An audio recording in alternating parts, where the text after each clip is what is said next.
ஏமாத்தாத மாப்பிள. கல்யாணம் ஆகி இத்தனை வருஷத்துல ஒரு புழு பூச்சி கூட உண்டாக்க முடியல மாப்பிள. மாமா நீ காஜின்னு தெரியும், புழு பூச்சை உண்டாக்குற அளவுக்கு காஜின்னு தெரியாது மாமா. நீ சும்மா இரு மாப்பிள. போன மாசம் கல்யாணம் பொடி குஞ்சு பையன் அவன்லாம் அப்பாவாயிட்டான மாமாவை கலாய்க்கிற மாப்பிள. நீ சொல்லு மாப்பிள, நான் எப்படி அப்பாவா வருது? ஐயோ மாமா, நீ கேக்குறது வாஸ்தவம் தான் மாமா.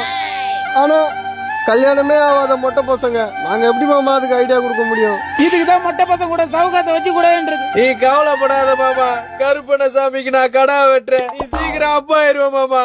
அப்பா மாப்பிள என்ன யாரோ அப்பான்னு கூப்பிடுறாங்க மாப்பிள. கருப்பா, ஓ மகிமையே மகிமை கருப்பா. பா அம்மா உன்னை ரேஷன் கடைக்கு போக சொல்லிச்சு. அப்பா உன்னை செட்டி போற இடத்துக்கு வரக்கூடாதுன்னு சொல்லிருக்கல, வீட்டுக்கு போலாம். ஆமா பொல்லா செட்டிங் சரக்கு வாங்க வாக்கு இல்லாம சரக்கு பாட்டில சர்பத்தை ஊத்தி குடிக்கிற நாளுக்கு பேச்ச பாத்தியா? வீட்டுக்கு வா, இருக்குது உனக்கு. யோ மாமா, யார் அவன் உன்னை அப்பான்னு கூட்டு போறான்? நம்ம பையன் தான் மாப்பிள. அப்பா வருது எப்படின்னு கேட்ட மாப்பிள அது